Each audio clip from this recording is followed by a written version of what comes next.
Wait, it gets better. The Improvisational Storytelling Podcast. We are coming in from the future. You really enjoyed this story this time. I am, of course, Levi. I'm Reed. And I'm Seth. And we are here to tell you a story. What elements did you guys have? Hi, guys. How you doing? Great. I have sequel.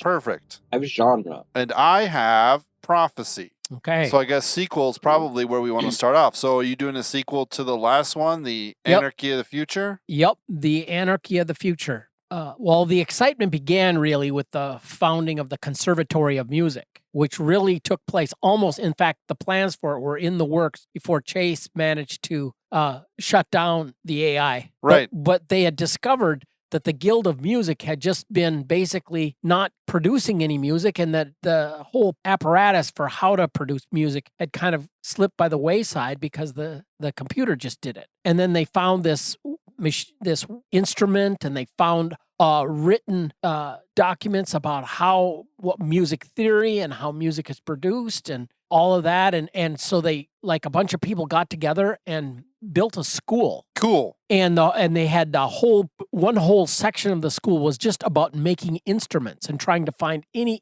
information they could on instruments that were used in the past and how to make them. And people that were interested in making music were just like coming to go to this school, and it was just an exciting thing. And now it's like 4 decades after Chase succeeded in shutting down AI. And there has been the explosion in learning has been like a heady experience. The different guilds followed the lead of the Conservatory of Music and began electronics. It began all kinds of tech, all kinds of just basic chemistry and physics and math and digging up all kinds of things. And learning had just been exploding because the reality was had been a couple of, 4 decades, but a couple of generations of some serious chaos when people realized that stuff that they had just always counted on just wasn't getting done anymore. And hey, it's up to us. And it was embraced, just put it that way. So that's kind of how I just see kicking off this story. Okay. So that's kind of the sequel as we're sitting here. Yep. Cool. The Guild of Electronic Engineering has just come up with this brand new idea, a artificial intelligence made from electronics that could run things a lot more efficiently and smoothly for us. Yeah. Yeah. No, scratch that. So but maybe. Do you guys want to hear about the prophecy? That'd be good. Or Seth, are you ready to fire off yours? No, let's hear the prophecy. Okay, so the prophecy is, so it's been about 4 decades. Is that what you said, Reed? Yep. Right? And at first there was quite a bit of pandemonium, but I'm guessing that things are kind of starting to even out a little bit, Borders are being drawn. People are being grouping with like-minded individuals to form cohesive communities, right? Yeah. And this whole time, there's been a huge infrastructure pieces, right? Like electricity generation facilities and manufacturing facilities that have all kind of continued to function. Yeah. Right? Not anymore. So 4 decades later, things are starting to kind of uptick, and then across all screens, broadcast on all radios, push to all smart TVs, everywhere is just the words in big bold letters, "We need the gods." And that's the prophecy. And then with that, all of the complex infrastructure, like the internet and things like that, all begin to fail, right? It started with the most kind of farthest out communities, but it's starting to happen in like the giant cities and things. Brownouts, blackouts, which are not, and people have thought, well, maybe the infrastructure is just degrading, except for the fact that all of the screens which came to light and changed to "We need the gods" haven't turned off and don't turn off. You mean they didn't say the words of the prophets are written on the subway walls? Hilarious. So experts estimate that the cities and the main like electricity manufacturing and stuff like that will be down in like 6 months. Like just according to like the decay of things, things stop working.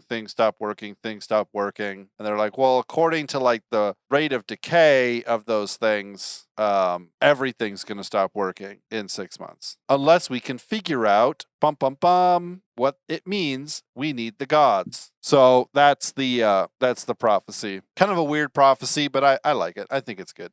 So the genre is Western. Perfect. That's what I was hoping you would say. I love a good futuristic world, kind of like Firefly, where it's kind of like a Western, but it's all futuristic. So that's my favorite place to play. So people riding horses and roping cattle. Or riding like giant ships and herding cattle with like big old like motorcycle ships. You know, it doesn't have to be horses. I know. It's just fun idea. Yeah, riding horses and firing tractor beam things at cattle that make them fly up into the spaceship.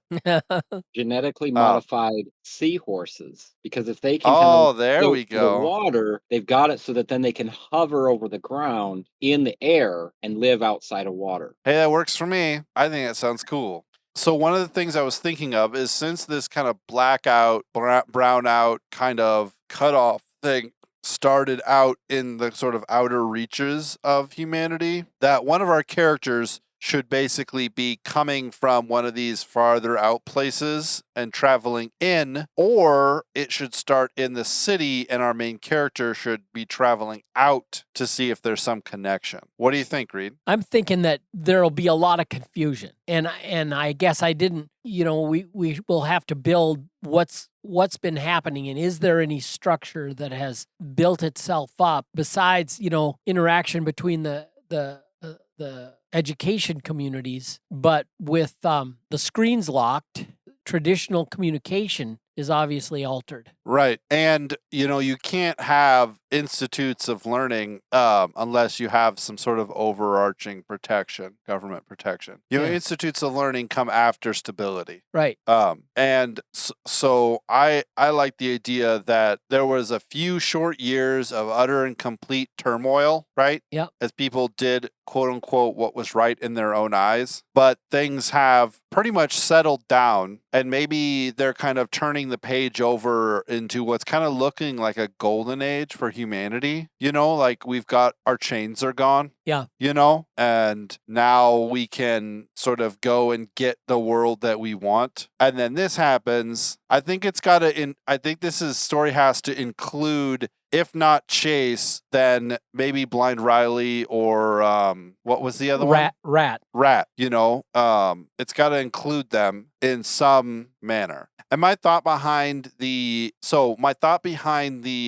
we need the prophecy, we need the gods, is that the AI used the mental capacity of the people pretending to be the Pantheon to basically balance the system. And those people were overthrown and the AI system was overthrown. So everything just kind of went into like default mode, and now it's kind of all the processes are filled up. Like if people want all the infrastructure to work the same way, they're going to have to start like turning the AI back on and doing the Pantheon thing again, because that was like a parasitic / symbiotic relationship that allowed the AI to function as it did. Right. And in the previous story, didn't these different guilds have what they called like an interface chair that was like a control chair where they could kind of plug in and input into the system? Yes. I when you brought that up, I know I thought of like, oh, come on, I can't come up with the name. That TV series. Stargate. Yeah, where they had the technology, the ancient control chairs, yeah. Right, yeah, and you had to have the genetic makeup in order to actually interface with them. But you could fire these incredible weapons and wipe out invading fleets of ships, and it was really intense. But that is exactly. But imagine it like the AI is the engine and the chairs are the transmission, right? So if you're driving a stick shift, the engine can like get up to some speed, but then it uses the higher throughput capacity of a human brain to really kind of make things happen. Yes. So without both of them, the systems, and without the AI even, the systems were kind of on autopilot for 40 years, and now it's like either it's people who like a religious cult thing who like want to go back to the way it was, and so they're trying to convince people that we need the gods again. Yeah. Right? Or whether it's somehow the system kind of kicking in and saying we need this relationship to be back in place. I don't know, but the result of it is just basically widespread panic, pretty much, as everything just starts to stop functioning. Like, make your plans, because Microsoft will no longer be supporting Windows 10. Yeah, no, basically. Yeah. So I have an idea. Okay, let's hear it. So part of when I was thinking for Western, and I was going to see how some of the other stuff played out, but I think this would be a good time to bring part of this idea in. So as people spread out, you have the group of people that were, I don't know, the Pantheon type people, or the people like Blind Riley, where a lot of them would have missed the boat or missed the right thing. And so as people have spread out, you don't have the main AI, but you still have this group of people that are, I can't think of what the word would be. My mind keeps wanting to say sentient, but that's not what I mean.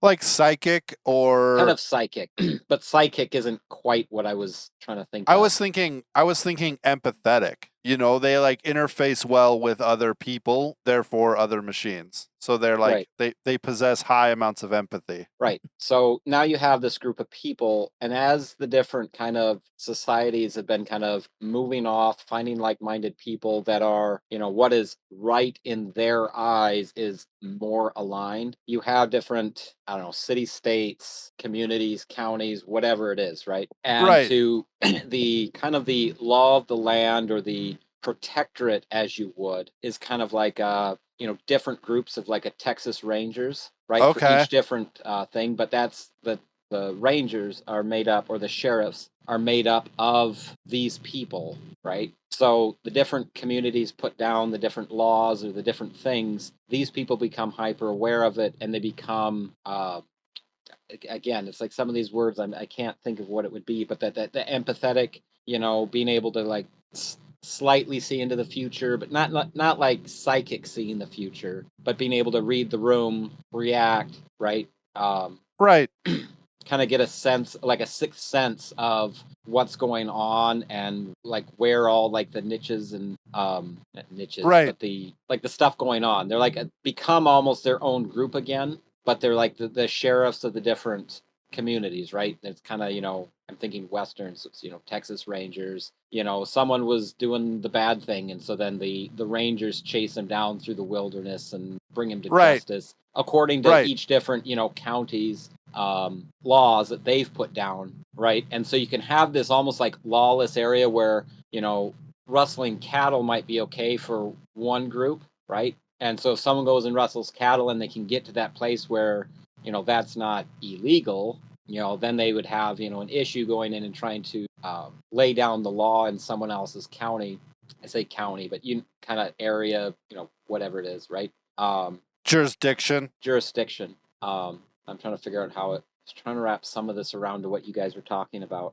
Okay, I had like a really kind of strange idea. Can I say it? Sure. So, because these people, these Texas Rangers, who are kind of like the result of this high empathy, like everyone, it's who you want to be your lawman, right? Someone who's really going to understand exactly what you're going through, right? And as the technology has started to shut itself down, the same thing is true because of this high empathy and because of this interfacing with these chairs that they have had. Technology itself works for them, right? Because the empathy that they have is so powerful that technology itself feels understood. So whoever is controlling this shutdown of technology and power and general infrastructure, they can't stop these people from using it. So it's one of the other things that makes sort of townsfolk like want these lawmen to be around, because these lawmen represent like people or descendants of the kind of classic oppressor class. Yeah. But when Sheriff Sawyer comes into town, the pump that's in the middle of the town starts working again, and so it's like, yeah, sure, stay, please drink as much whiskey as you want, because when you're here, the electric lights are on. Yeah. And then you leave and the electric lights, they work for a little bit and then they kind of fade away again, And so you have these lawmen who are, maybe this is the magic system, is this whole empathy thing, but there has to be a crutch to it. It can't just be all beautiful and powerful. But I was getting to that because you have blind Riley, right? The more powerful you Right. are, like a lot of them go blind, and the more that they're Okay. like involved and stuff like that, they will go blind. It doesn't mean that they don't Right. have some powers, but like they will go blind. Okay. Does that make sense? Yeah. I think if certain systems in your brain are overloaded, it might find certain things that they can shut off without, and still keep the host alive, so to speak. Right. And it makes sense that part of the whole failing of the systems from the original story were that this was going to happen. This was happening already to the Pantheon class. Yeah. Right? This is just a case of like, not bad genetics, but this is just a case of like unintended consequences. You can create an AI that, as long as you're feeding it power and new data systems, can just run indefinitely forever. But like human beings have certain things that we can't surpass, Mm-hmm. It's just not in our genetic makeup. We're not computers. We're not robots. We can't just be upgraded endlessly. So that's kind of I like that. So they're gonna go blind. Like They're going to go blind. And I think, like Blind Riley, I think what I would say happens a lot of times is if they get hyper fixated on the power that they have, I mean, yeah, they'll, go off in the desert on a horse with no name. yeah, If that's the right euphemism for that. Because they just can't stand that they're losing part of that idea of power, which ultimately someone like Blind Riley, who then has learned to anticipate his surroundings. I'm thinking of, there's an old show or movie, the Blind Swordsman. okay. Like samurai movie. Have you heard of that one? Yeah, it sounds familiar. Well, Like, I can't think of the name. I've watched it years ago, but there was that's kind of what I'm thinking. But unless the you then Book of learn Eli. kind of, Yeah. but Or The Flying Guillotine. That was a kung fu movie about a blind guy with it was like a hat, except it would fit over your head and had blades on the inside, and he would throw it out like a yo-yo and guillotine people, and then they would come back to him. He was blind. He used echolocation to find where people were. It wasn't that good, but it sounds like a fun to watch. Yeah, it's okay. Anyways, you were going. Zatoichi. I'm probably butchering the name. What is that? Zatoichi, the blind swordsman. Cool. Anyways, I had to look it up. But anyway, so I would say a lot of them then kind of disappear to the annals of history once they kind of lose grasp on, the power that they have. And it's not that they don't have it, but they go blind, or then eventually if they get consumed in it, more things will shut down. Yeah. And that could be the crux of it. And so there's like a small window. If someone's really powerful in what they're doing and they extensively use it, that window of operating usefully is very small, where then an average person might last a bit longer and be more useful over time. Does that make sense? I think so. Explain that again when you say more useful and lasting longer.